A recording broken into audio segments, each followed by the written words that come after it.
All right. So now we're talking water sources. Where am I going to get water?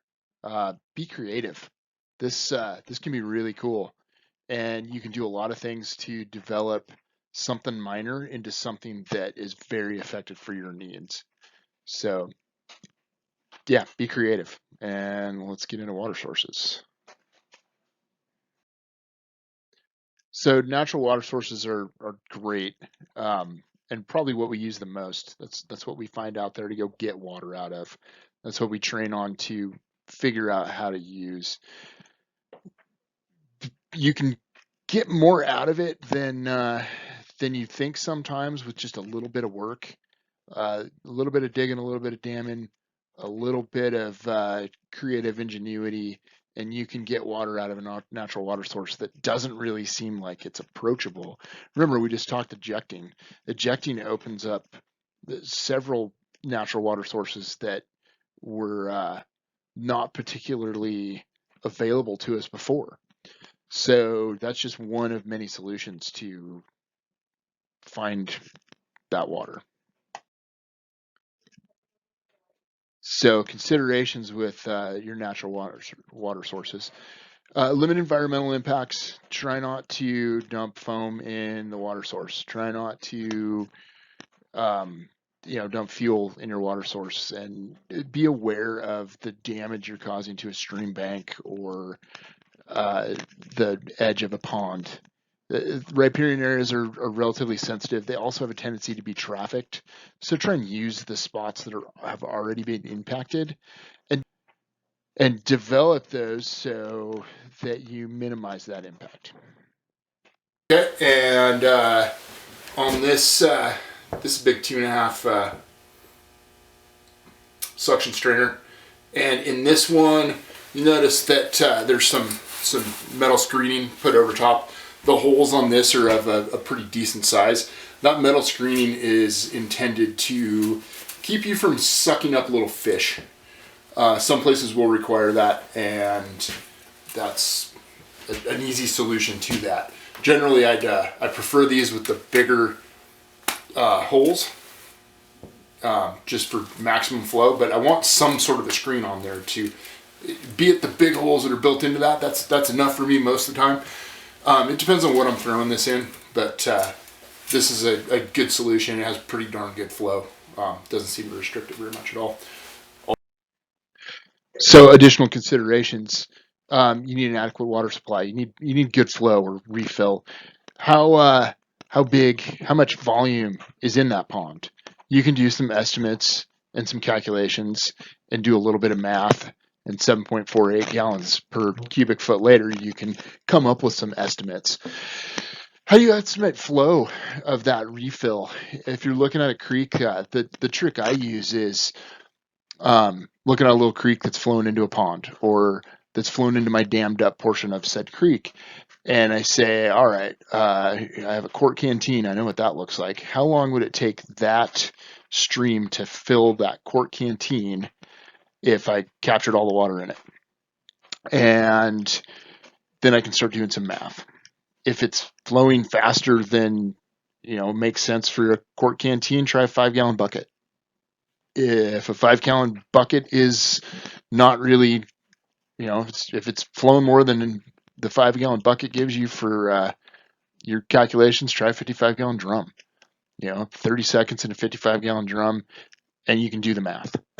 You can equate minutes to hours, and you can equate 55 gallons to whatever it's going to be in an hour. If it's flowing so much that you can barely figure out a 55 gallon drum, you probably don't really need to worry about it. It's definitely flowing some serious water. Ingress, egress, take the time to make sure you're not causing damage and you're not going to get stuck. It's worth the efforts to do so. Owner permission for private water sources is it's an interesting conversation. In some states, like Oregon, state law says you can use any surface water for firefighting. Our policy still says we're going to ask permission for private water sources. Um, just I guess it's important to know what your local rules and laws are where you're at, just in case you need to. But at the same time, I don't want to be staring down the barrel of a shotgun, so I'm more prone to ask before I use. And those kinds of relationship building opportunities can end up giving you even better water sources, or maybe something else. The local landowner who's in that area probably knows something you don't. So communicate that location to others. I like signs. I like blue flagging. That's what I carry blue flagging for. I'm not a timber guy, but blue means water to me. So I flag my water sources in blue, and I try and hang a sign on it that gives me the volume stored, the reflow or flow rate of my estimated flow rate of that site or source, and any other factors that are in there, as well as lat long, so that if I don't write it down and get it into sit unit leader, somebody can. If you decide to build a dam, take the time to do it right. Take the half hour to half a day, if that's what it takes, to get yourself a good product. It'll pay off in the end. Hastily constructed dams are much more likely to fail, and then you're going to do it all over again. High use sites that get a lot of traffic can degrade quickly.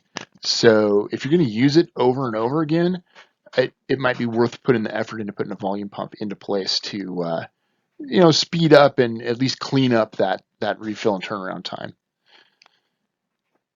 To use like a poly rubber material rather than plain plastic, it holds up a little better, but you use what you got and plan on what you can.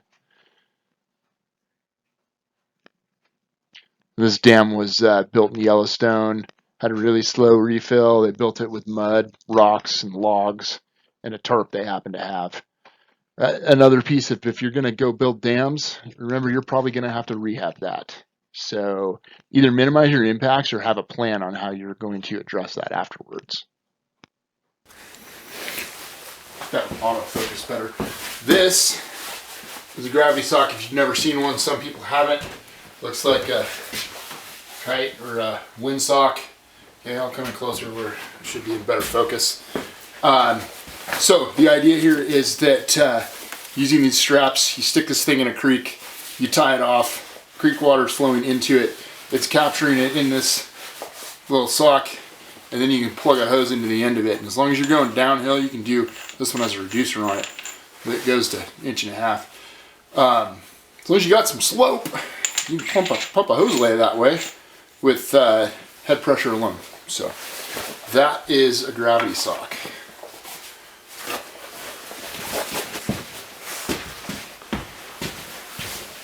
Oh yeah, do I use them? No, I live in Eastern Oregon. I don't have enough slope and water. But I have used them a few times, mostly because I went out of my way to try. They're pretty cool. They do work. I rigged one of these as my supply into a little Shindwa pump that was theoretically, or not theoretically, really, it was in series in the system. That Shindwa pump bumped up the pressure to firefighting levels. And that worked pretty cool. I did that years ago, and I wish I had pictures of it, but I don't. A note on natural water sources. Here's a lake and a boat ramp, and what a great place to drive an engine up to a lake. But they have a tendency to be at a pretty steep angle most of the time, and you're not going to be able to get your tank completely full, which may be fine, and it may also not. If you need to be able to get your tank full, just set up a volume pump and park on top where it's flat. Usually the parking area is going to be at least a little bit flatter, and nothing says you can't just walk down it. At the same time, maybe you're short 50 to 100 gallons, and maybe that's okay. And maybe that works for your operations. Just be cognizant of it and plan for it.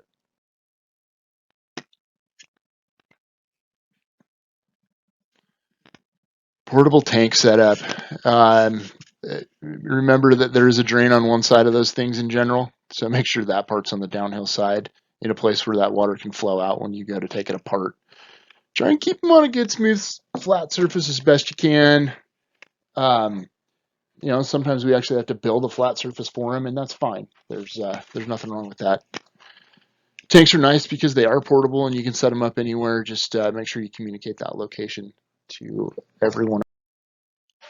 All right, agricultural resources. Now we're getting into the fact that when there's people, there's water. People need water to live. They also need water to grow food. And when you're in the ag world, they tend to have water available somewhere. Generally, asking the farmer, rancher, etc., to help you out with that is going to be the most beneficial solution. And then making sure you're prepared to be able to get water out of that system. All right, stock ponds. So you'll find stock ponds all over the place. Limit environmental impacts. Again, you don't want to dump foam or water, or fuel, or anything in there. You don't want to contaminate it with some sort of invasive species, but at the same time, it's a stock pond. The cows probably haven't been limiting environmental impacts, but still, you don't want to tear up the ground, and you don't want to contaminate the water supply. Obtain owner permission. We kind of touched on that part already. I'm going to use it if I have to and beg forgiveness, but it is best to ask permission whenever possible.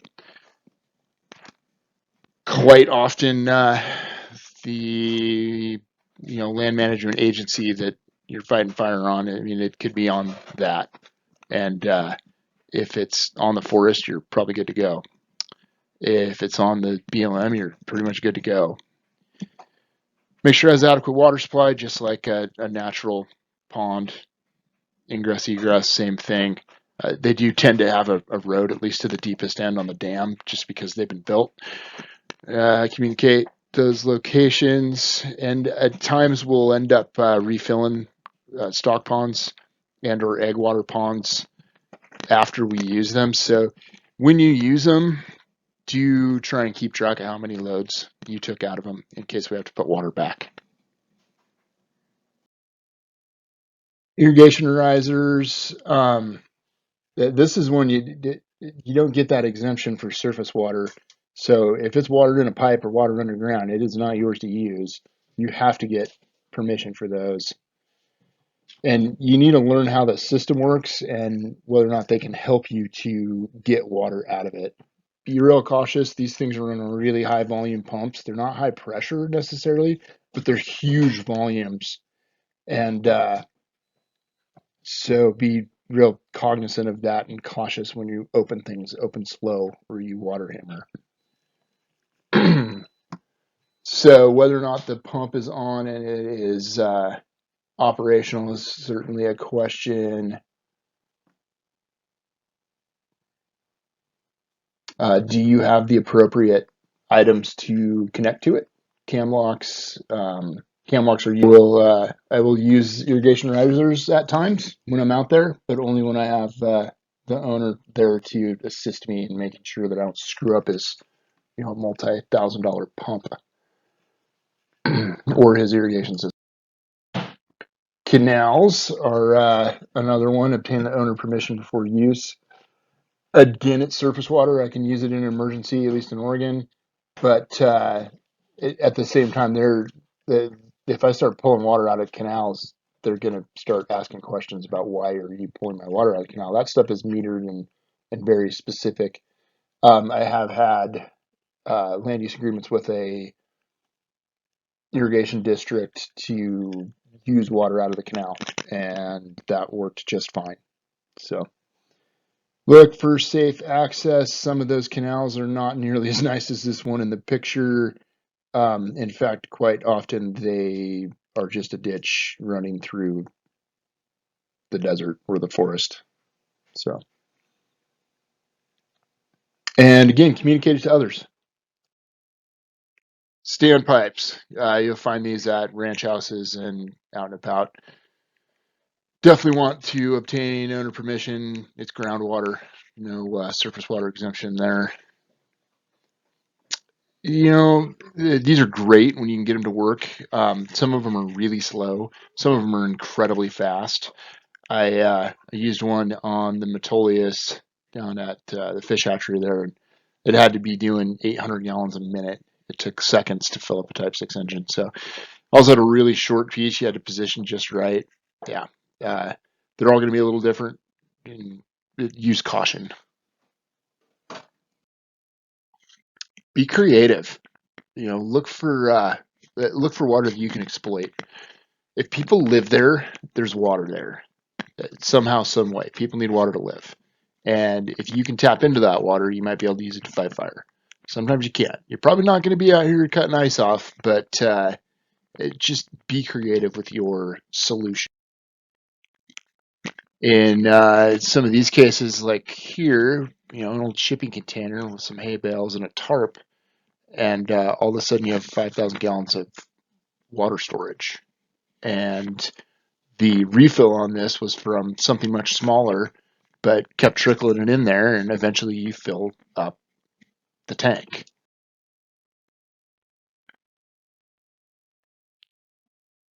Water in the ground is rarely useful to me, but water on the surface that's then stored in something I can use can be quite useful to me.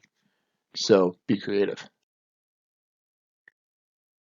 Doesn't have to be in the 5,000 gallon range. A 400 gallon storage tank that you've constructed out of random pieces you've found is also very effective. And then you can get water out of municipal apparatus. This part can get interesting. Most of the time, it's not too bad. They tend to have the correct fittings for us to be able to hook up together and transfer water back and forth. But sometimes they're going to have the wrong size or a different size. So be prepared for that. If you do this regularly with your local fire departments, I would get with them and make sure you can make it work. Which leads me to, how do I get water from one of those other types of apparatus, be it a water tender or anything. And the key here is I like to follow the water. If I'm not top filling and I need to put it into the plumbing system of my truck, which is a perfectly good option, follow the way the water's supposed to go. If I'm plugging in, plug into your number 8. And I think the key here, the piece I see fail the most, is that people will open their number 1 and just let the water flow backwards into their tank. And when you do that, you risk causing significant damage to your tank, the baffles in your tank, the anti-cavitation device that's sitting in this little bottom piece here. You flow water backwards in your tank enough, you will cause damage and you will break a tank and have to have a tank repaired. If you follow the way the water is supposed to flow up through the pump and then through the number 2, it's got the controls in place to be able to manage that water back into the system.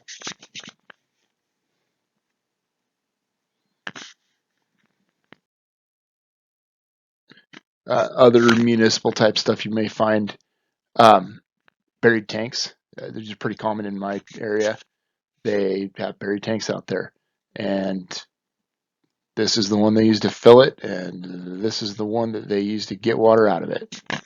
So it's just it's effectively a dry hydrant where you draft off a pipe sticking up off the ground.